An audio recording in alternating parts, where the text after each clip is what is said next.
Welcome. Come as the summer turns toward autumn. Come as the long night stars climb higher. Come as time's unceasing turning wheels round the harvest fire.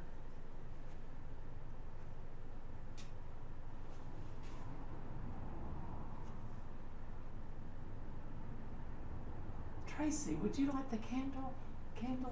The chalice, that thing.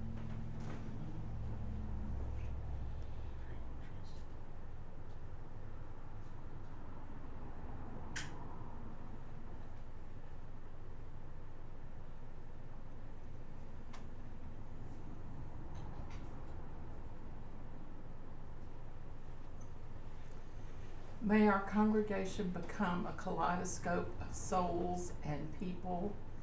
In the presence of this flame, in me, in you, in us, is an invitation to sit at the table.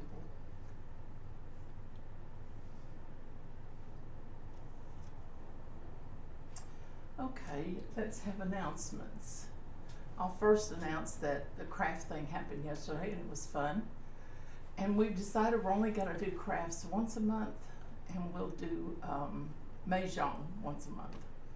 So people didn't want to give up every Saturday, and I don't blame them.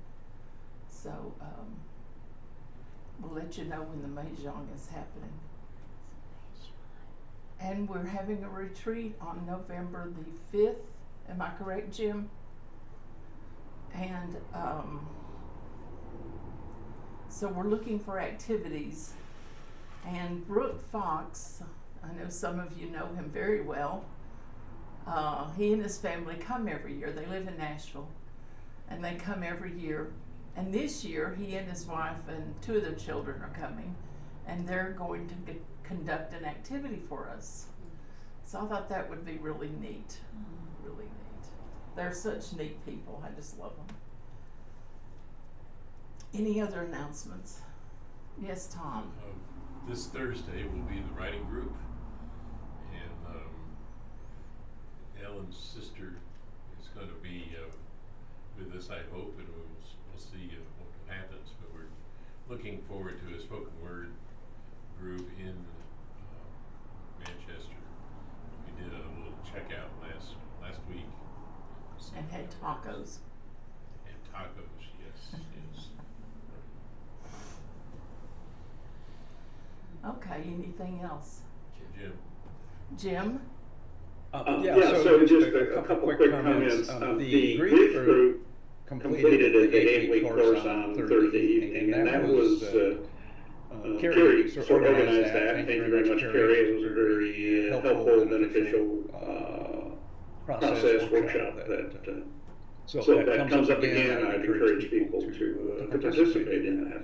And then the retreat is on the first Saturday in November. It's actually the 4th, but yes, the first Saturday. And we are looking for activities, as Carrie just said. Definitely need help with that. Several of you have done things in the past, and if you would do those again, that would be great. Those activities are good. I think the plan is we'll have a congregation meeting discussion in the morning. Don't know when that'll start exactly, and how long that'll last. We'll talk about that next week at the board meeting, firm that up. But then in the afternoon, for sure, there will be lots of time for socializing and activities. So if you have something you would like to do, have done in the past, please contact Carrie and work with her to get that scheduled. So thank you. And we will be providing lunch, so if people would like to let us know what they would prefer, that would be wonderful. Otherwise, you get what we decided, whether you like it or not.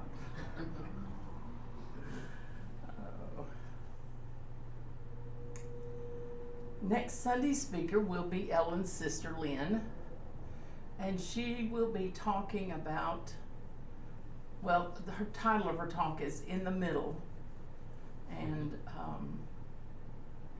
so it's really interesting to have two of the Cimino women in 1 month next to each other. So that'll be interesting. If you'd like to donate to our church, Oh, Tom, did you have an announcement? No, well, Okay. no. Any others?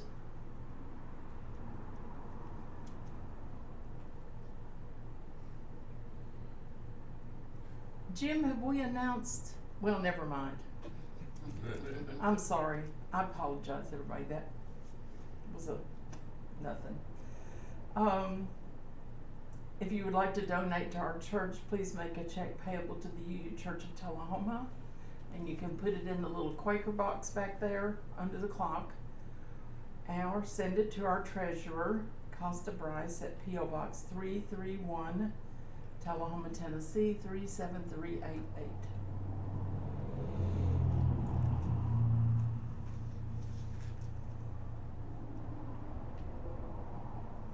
We're going to skip the responsive reading this morning, and we're going to go straight to our speaker, Ellen Cimino, and her talk is Anthroposophy. Did I say it right? Anthroposophy. Anthroposophy. Thank you, Ellen.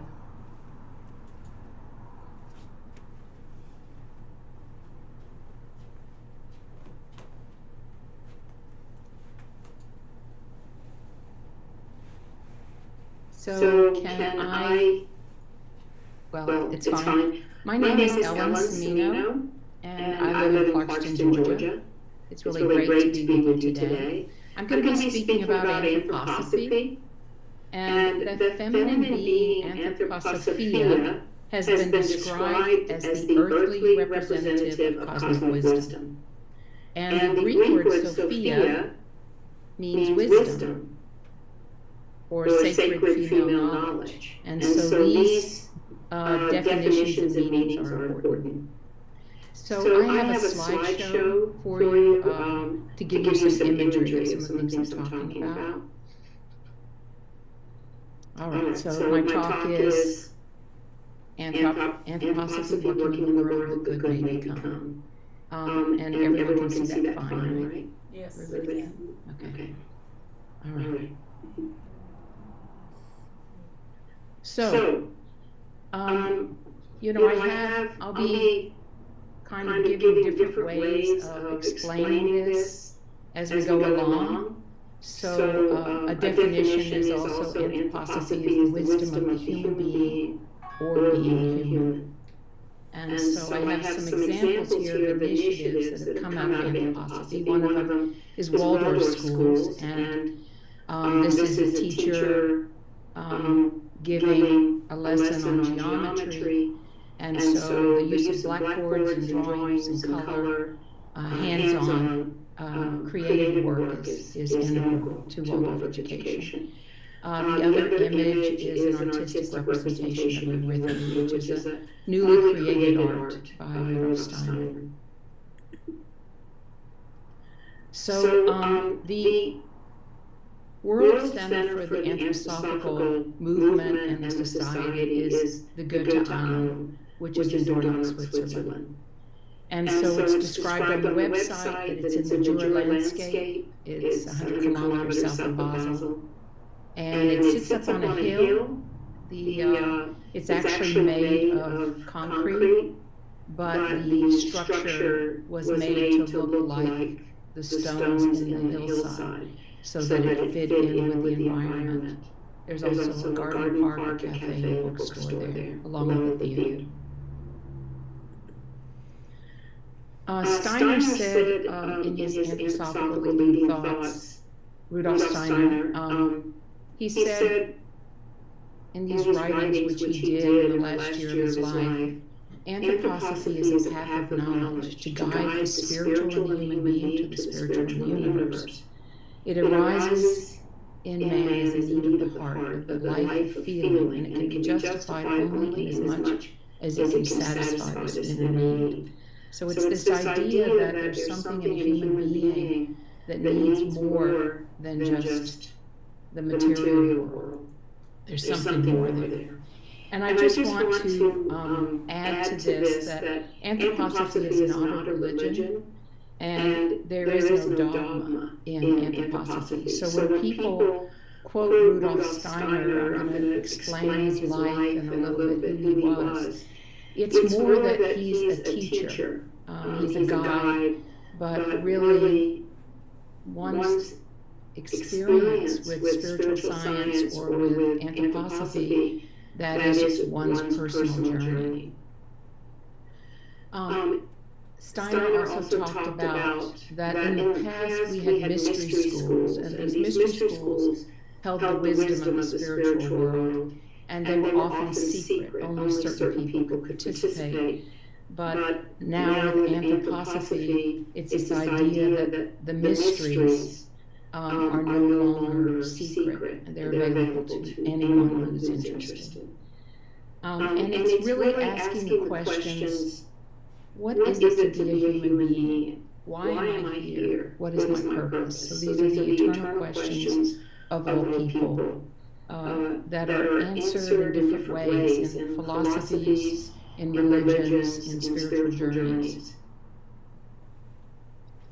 So Rudolf Steiner founded the Anthroposophical Society in 1913. He's described as an Austrian philosopher and scientist who called for new methods of research based on spiritual science. He basically believed that materialism was not enough in the search for truth, that there's a divine spiritual element in the cosmos, and the human being must be included in this. So he described it as the knowledge of the true nature of the human being, or spiritual science. Rudolf Steiner was born February 25th, 1861 in Croatia. At the time it was the Austro-Hungarian Empire, and so his family were Austrians.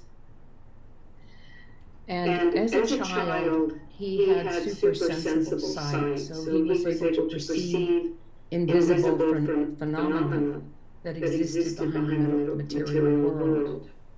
And there's an example of him being in a train station because his father worked for the rail line, and he heard a lot of noise in the corner, and he saw this woman who said, you have to help me. And then he recognized it was his aunt, and she had committed suicide or died by suicide that day. So her spirit had come to him that day as a child. For him, he also perceived geometry. He described geometry as an example of this invisible dimension of existence, because math was this beautiful art, you could say, that basically depended on the invisible, because you have to imagine it in your mind, so much of math and geometry. He attended the Technische Hochschule in Vienna, and he studied natural history, chemistry, and mathematics. So he was, in his studies, he was a scientist, and during this period of his studies, he met an herb gatherer that also could perceive the non-material life forces of plants. And then he also met another man who was an initiate, who had a deep understanding of the spiritual world and of hidden currents of human destiny and history. So this initiate, he just calls him M. He told Steiner that his destiny was to fight against the dragon of scientific materialism. And again, this wasn't against the scientific world, it's against pure materialism, absent of any other dimensions. During his, I want to just maybe go back a minute, and also just, sorry, that he also is a philosopher, an artist, a mystic, and a pioneer in cultural renewal, as we'll learn. So he became very fascinated with Johann Wolfgang von Goethe, and as you notice, the structure that is, I showed you at the beginning, was called the Goethe Annum, so it's named after Goethe. So he was interested in his scientific writings, and Goethe lived from 1749 to 1832, so he died before Steiner was born. He found in him an appreciation and understanding of the spiritual element that lies within and behind nature. So there was a period of time, 1890 to 1897, that he lived in Weimar, where he edited the scientific writings of Goethe. And during this period, he also received a doctorate at the University of Rostock based on his study of the German philosopher Johann Fichte. And this is a beautiful quote that I heard at the conference about Goethe, by Goethe: "Magic is believing in yourself. If you can do that, you can make anything happen." So also just this inspiration to find within yourself what needs to happen. So his first major work in 1894 was The Philosophy of Freedom, where he sought to demonstrate the essentially spiritual nature of human thinking and to prove the reality of human freedom. I think I'm going to go back just because I don't want to be distracted by that slide. In 1897, he moved to Berlin, where he became an editor of a literary magazine, This is Steiner, and taught at an evening school for members of the working class. And then in 1899, he came to believe that the Christ event was a pivotal event in the history of the world and the evolution of humanity. So Steiner would look at, certain esoteric events that had happened in human existence and how they affected human life. So he felt like the Christ event had a dramatic effect on human beings. So in 1902, he became a member of the Theosophical Society, which was founded in 1875. And this organization sought to introduce to the West elements of Eastern spiritual life. So karma, reincarnation, and meditation and yoga. He became the general director of the German section of the Theosophical Society, but he left the group in 1913 and started the Anthroposophical Society due to this particular event. So the Theosophical Society, one of their representatives went to India and they found Jiddu Krishnamurti, an Indian youth, on the beach, and said he was going to be the New World Teacher in 1909, the new, basically the reincarnation or the incarnation of the Lord Maitreya. Steiner did not agree, and this was why he left the society. And later, Krishnamurti, when he grew up, he rejected also this role for himself, and he distanced himself from the Theosophical Society. And I don't know if anyone has learned much about Krishnamurti, but there is a Krishnamurti Center in Ojai, California, and he did writings and presentations, and there is a library there with his work. So Steiner, besides the Philosophy of Freedom, he also wrote a book called Theosophy in 1904, and Knowledge of Higher Worlds and How to Obtain It in 1907, and Esoteric Science and Outline in 1909. So these are considered his primary texts. He did write 40 books and delivered 6,000 lectures, and his works are incredible. They cover over 350 volumes. So he was active as a lecturer and traveled all over Europe. He devoted much energy in the 10 years between 1910 and 1970 to bringing the arts into the service of the spiritual development, He introduced new principles for painting, drawing, architecture, sculpture, drama, recitation, and a new form of art, eurythmy. He wrote and staged 4 dramas about interweaving destinies and incarnations. Steiner had planned to build a theater for the plays in Munich, but he didn't get the permits he needed. So a friend offered him some land in the Swiss village of Dornach near Basel, where he could build his theater. So on September 20th, 1913, the cornerstone of the first Goethe Anno was laid. It was to be a theater and a center for the Anthroposophical Society. Between 1914 and 1918, during World War I, He stayed in Dornoch, lecturing, writing, and overseeing construction. It was made of carved wood and filled with paintings and had colored, etched glass windows. It was basically a modern temple or cathedral.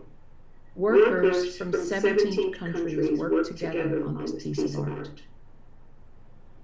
For the rest of his life, which was 1918 to 1925, Steiner basically responded to the needs of the time, and when people came to ask him for help in certain areas, the person would need to come to him and ask, and then they would collaborate in imagination, and he would give new concepts and practices in relation to social organization, education, medicine, agriculture, community life, finance, and religious life. And I will come back and revisit those.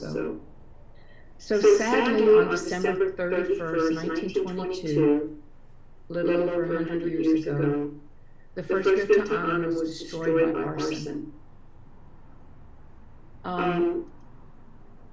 There, are different ideas about who it was that burned it down, and one of the theories is that, especially for the Catholics in the area, they didn't want to tolerate this structure. They felt it went against Roman Catholicism. They were uncomfortable with the symbolism and other things that were in the structure. So, after this destruction, it was devastating, of course, for everyone. Oops, sorry. And,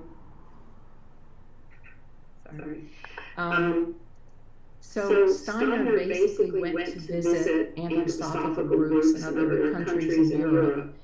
And he said that they really needed to form national societies because the headquarters, the headquarters were in Dornoch, Switzerland, but he felt like these national organizations needed to support the building of the second Goethe Island and provide the funding, or at least half of the money for the funding.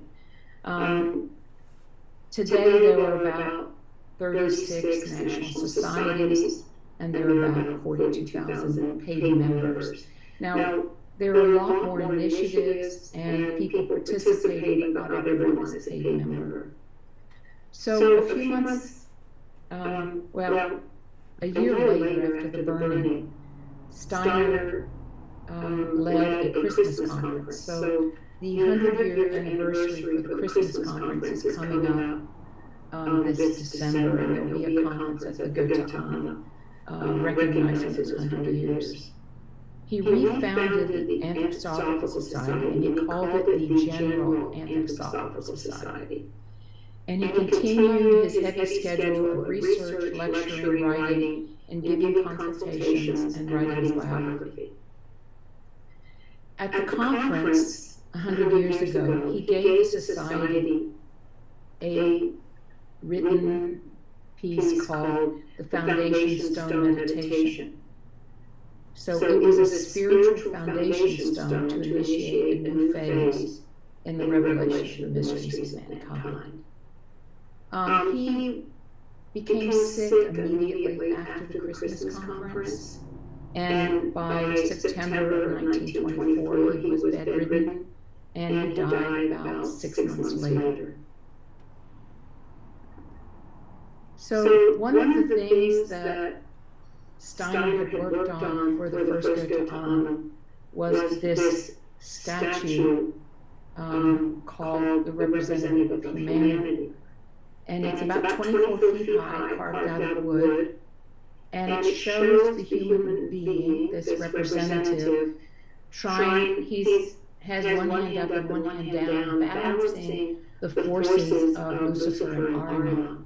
And these names of Lucifer and Ahriman go back to Zoroastrianism and go back in other spiritual schools, but it's this energy of Ahriman is like the materialism we deal with today that tries to bring human beings down into just the physical. And then Lucifer is keeping people from being integrated as a physical human being and a spiritual being. So it's about balancing between the two. He designed it and created it with a sculptor, Edith Marion, who was from England, but she came to live in Dornoch to help with the sculpture. So it was going to be placed in a small domed room, the stage room with the first Tullahoma. And when it burned down, luckily the sculpture was still in the workroom, so it didn't get burned, and then it was able to be completed. So this is a picture of the Goethe Annum today from a different viewpoint. So you can see this is called organic architecture. The little building on the left that has like two domes and has wood siding, that's called the glass house, and that's where the colored windows were carved. And Steiner gave the indications of what was to go onto the windows, but there were, the first set of windows were destroyed, and so another artist came and did the carvings for the second set of windows that you can see if you go to the Goethe Annum. And also in the vicinity around the Goethe Annum, there are other structures that were done in this organic architecture style. So it was built on the principles and sculpted models of reinforced concrete that Steiner designed before he died. And again, it was to go with the aesthetics of the region, the natural aesthetics. And this is a picture of the Great Hall today, so from the stage. We just had a world conference there. There's seating for 1,000 people. And there's paintings on the walls, and you can kind of see the windows a little bit. So the first window is kind of pink, and then there's violet and blue and green windows that are carved with different themes. This is a great hall where many presentations, performances, and meetings happen. So what happened was there were all these daughter movements that came out of Anthroposophy. And so one of the things that happened was a factory owner who had the Waldorf Astoria cigarette factory in Stuttgart, his name was Emil Molt. He asked Steiner if he would start a school for the workers' children. And this was the first Waldorf school. That's where we get the name Waldorf, is from a cigarette factory. And today there are more than 1,200 schools in the world that we know of. Now, that means schools that have, been recognized or have connected with the movement. There are many more kindergartens. There are several thousand kindergartens.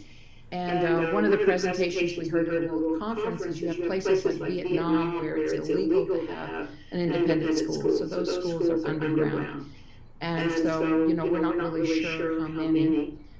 There's probably 150 Waldorf schools in the United States, and maybe around 35 high schools, and then many more kindergartens. So kindergartens are separate from the Waldorf schools as far as counting them. In 1924, he advised the people on biodynamic agriculture, and the idea was to heal the earth. So when there have been clear cuts or chemicals or abuse or erosion, how do you heal the earth? And it's a kind of organic farming, but it also uses some other methodology. He also started an anthroposophically extended medicine in 1919. Ida Wegman was the lead doctor, and she was also the person who stayed with him through his illness. And it's basically doctors that continue their study and take a more holistic approach to healing. Another movement was the Camp Hill movement, started by Carl Koenig after Steiner passed, and it was establishing communities to care for people with special needs, and there are probably over 100 of those in the world now. So these are some are for, there are a few for young people, but most of them are for adults, and they create a community with homes and all kinds of activities for adults in this situation. He also wrote a book called Towards Social Renewal about a threefold social order of rethinking society. And this book was actually reviewed in the New York Times in 1923. So one of the things is that Steiner was well known in his time, and the whole question of why people don't talk about him. You know, he's an important philosopher and scientist and architect, and artist, and all of these things, and you just don't hear about him because of the whole idea of the spiritual, that people are uncomfortable with that sometimes. So in the academic world, it's funny how absent he is.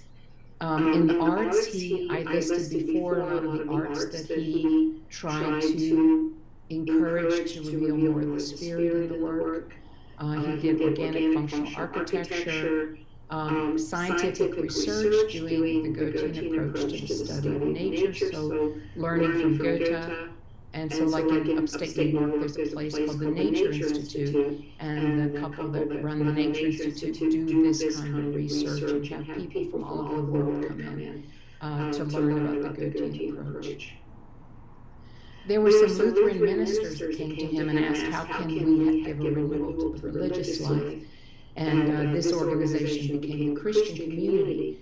And I just want to, make clear that the Christian community is not a part of the School of Spiritual Science. It is not in the Goetheanum. This is where he was asked to give advice. And one of the things Steiner said is that he thought that if you were involved in an anthroposophical movement, that you really couldn't be in the Christian community, because it's as if one would supersede the other. But it does happen in the community. There are people that are involved in anthroposophy, because anthroposophy is independent spiritual research that you do. But there are people that do,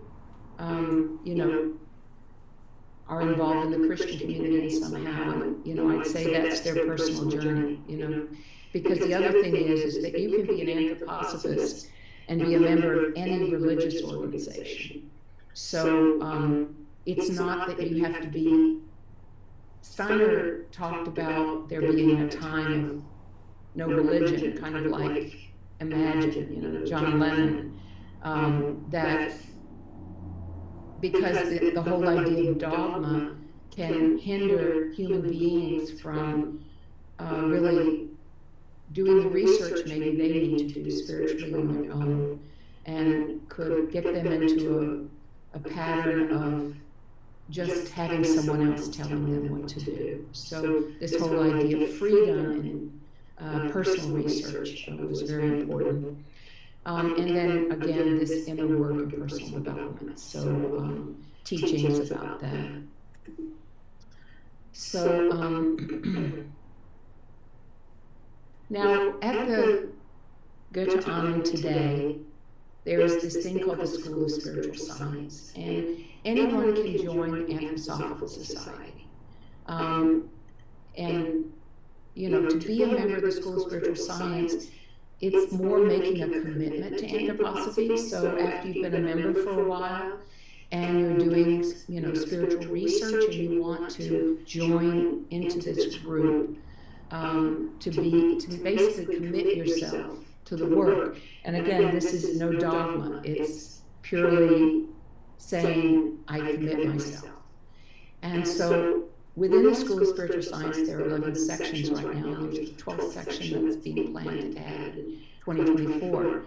And these groups do research, development, teaching, and practical implementation of its research findings. And it's supported by they are supported by the Anthroposophical Society. So you have a leader of each of these sections that lives in Dornach, and they help with conferences and communication and support with people in these fields all over the world. So this is what, this says, that events range from lectures on special themes to large conferences to performances, etc. And I just want to point out, the original sections that were formed. Rudolf Steiner was the leader of the first general anthroposophical section in 1923. 1923. Ida Wegman was head of the medical section. So there were people that were in his circle that took on the leadership.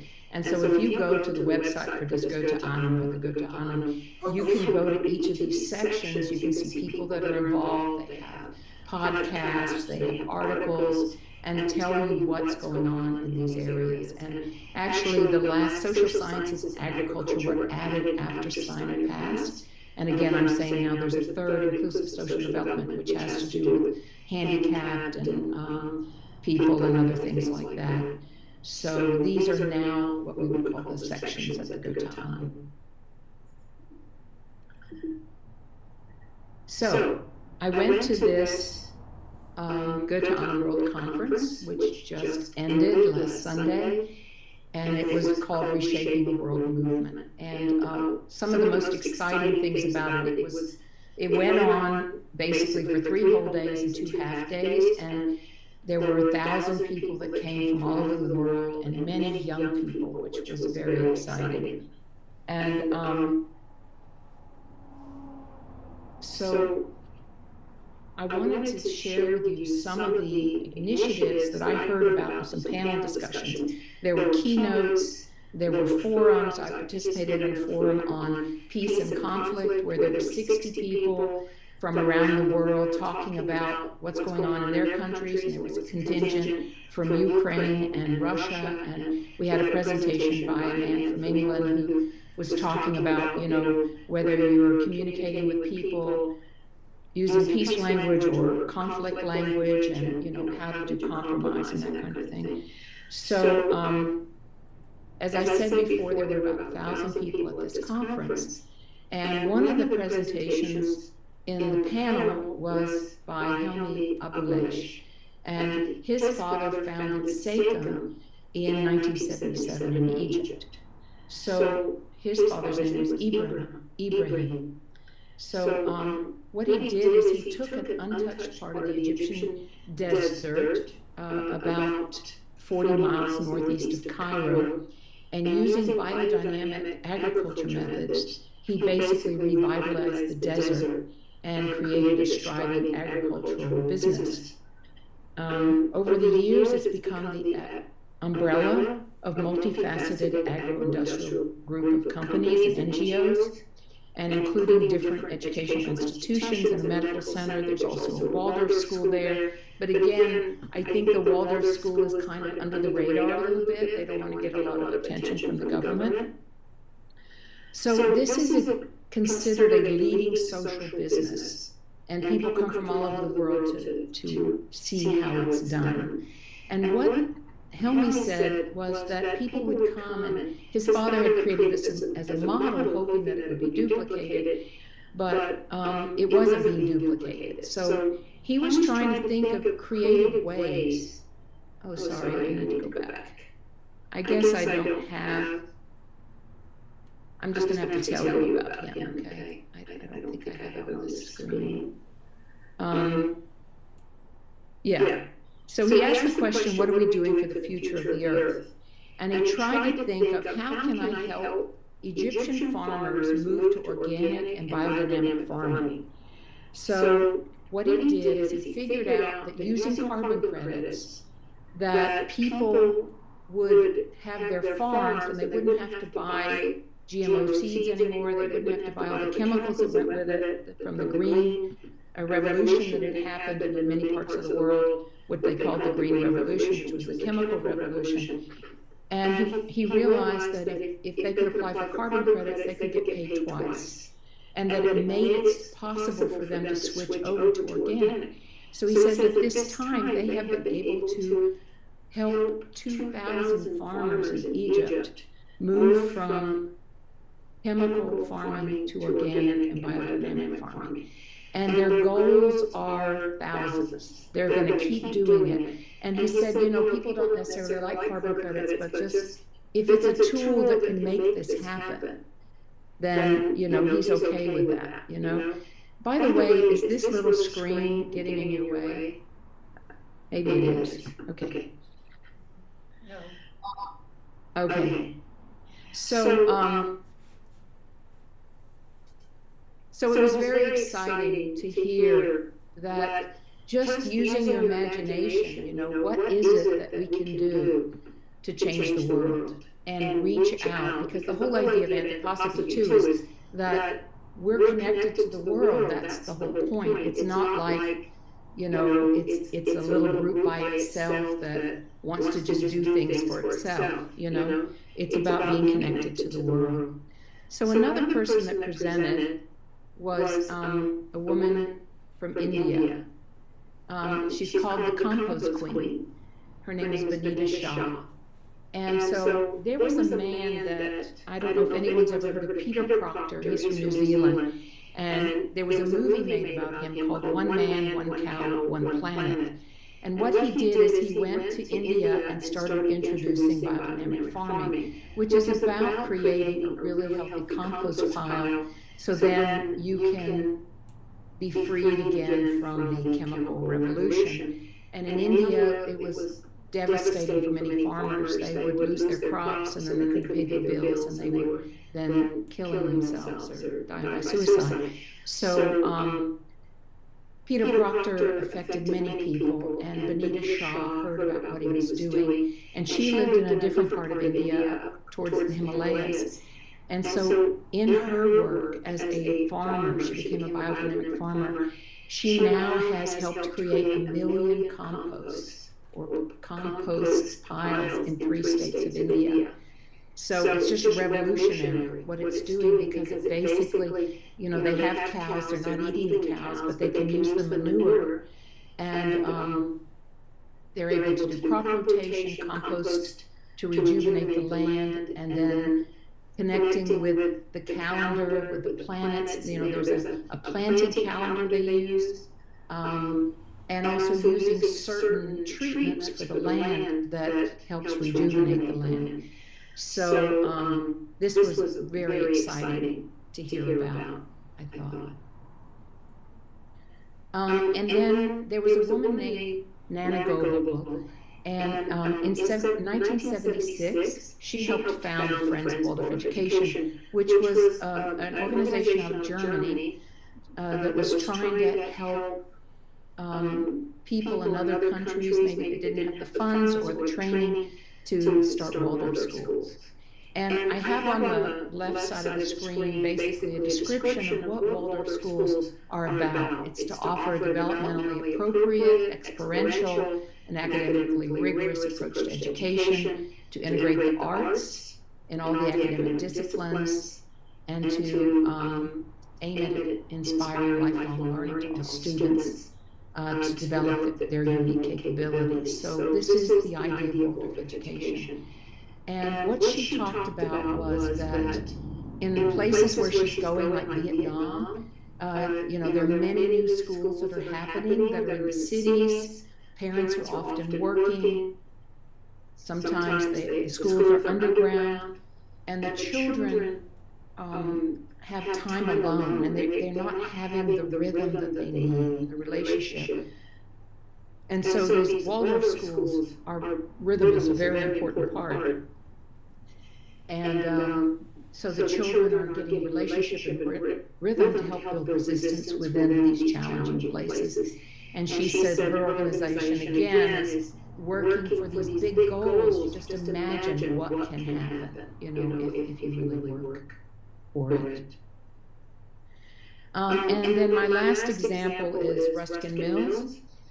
This gentleman named Angus Gordon in England. He went to Waldorf schools, and he had this idea that there are all these factories in this part of England where he lived, the western part, that were closed down, and you had kids, children, teenagers that didn't finish school or had learning challenges, or maybe they were autistic or whatever, or they had behavioral issues. And in 1981, he started the Ruskin Mills Center for Arts and Cultural Regeneration. And what he did is he took some of these factories and turned them into places of learning. So the children were having hands-on learning, and then they were rejuvenating these locations. Today, the students are taught and cared for through this research-based model of practical skills therapeutic education. And he basically, includes practical skills, biodynamic ecology, therapeutic education, holistic support and care, holistic medicine, and transformative leadership and management. And he told a story about a young man who was in a school, and he was bored and he would go out and cut tires, so he was called the tire slasher. And so he was kicked out of school, and they didn't know what to do with him. And Angus said he came to his school, and the first thing he did was give him a machete. And he told him to go and clear this land of this really prickly bush, because they needed the land to rescue burros, donkeys. And he said that made sense to that young man. And everybody was saying, why are you giving him a machete? And he said, well, he has to basically confront that image in his mind of what to do with that knife, what to do with that sharp object. And so this young man, he also told the story that King Charles, well, he's now King Charles, at the time he was Prince Charles, came to visit the school, and Angus had this young man talk to Prince Charles, and he had made a chair, and Prince Charles asked him, how did you decide on the design for your chair? And the young man said, well, I asked the tree. So it's this idea of, ecology, holistic connection, spirit of place. And he said that Prince Charles was saying, I don't even know what that means. But he said that's what it's all about. It's that the young people get connected to place and nature, and it transforms them. But a lot of the therapies they do. So the work he's doing is just incredible. It's also, I'll just share with you, I did the high school training to be a Waldorf teacher started about 15 years ago, and Angus Gordon brought some of his teachers to New Hampshire, where I was doing my training, and we all made things. I made a stool, and we made it from, simple wood. We carved everything, and so it was also to teach the teachers, how to teach or how to relate. So one of the things that Steiner did, he met an American, and he told him, I want you to take this verse back to the United States, because he felt like, that there were things that were going to be happening in the future, and the United States would be involved. Rudolf Steiner never visited the United States, but knew about things that were happening. And the first Waldorf school was started in New York City, I think in 27, but there were, as I said, there were anthroposophists in the United States. So this is something that is spoken by people around the United States that are involved with anthroposophy, and I'd like to just speak it for you all. May our feeling penetrate into the center of our heart and seek in love to unite itself with the human beings seeking the same goal, with the spirit beings who bear grace, strengthening us from realms of light and illuminating our love, are gazing down upon our earnest, heartfelt striving.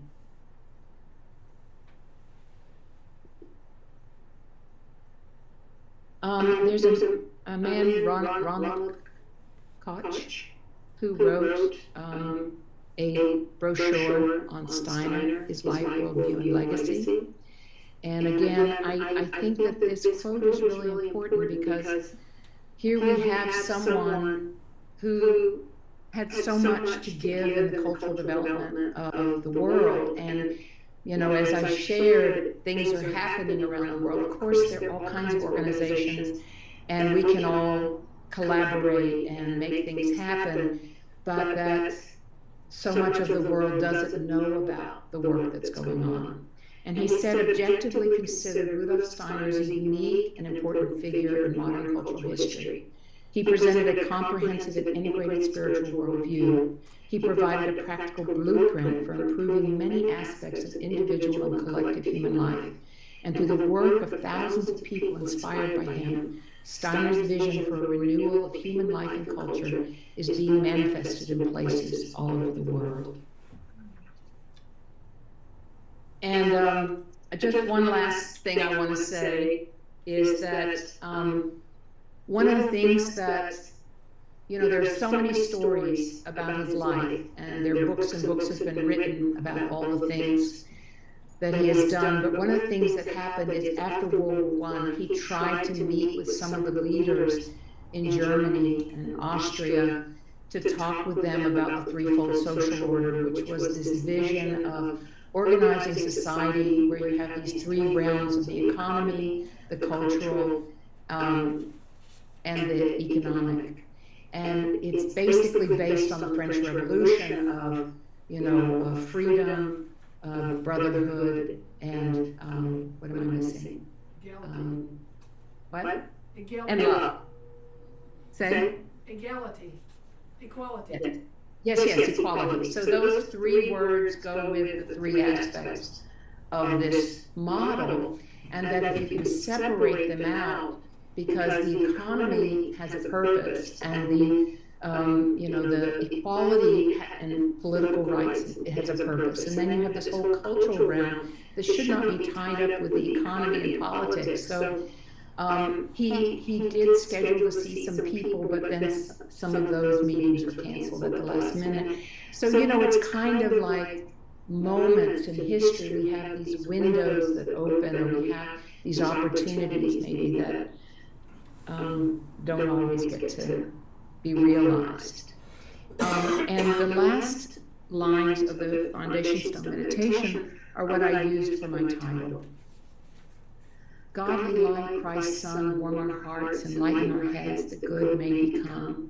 What we from hearts found, what we from heads direct with a single will. Thank you.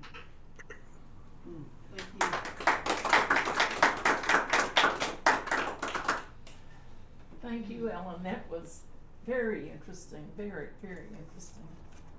Thank you. Let's close with our hymn 414. Stand as you are able and willing.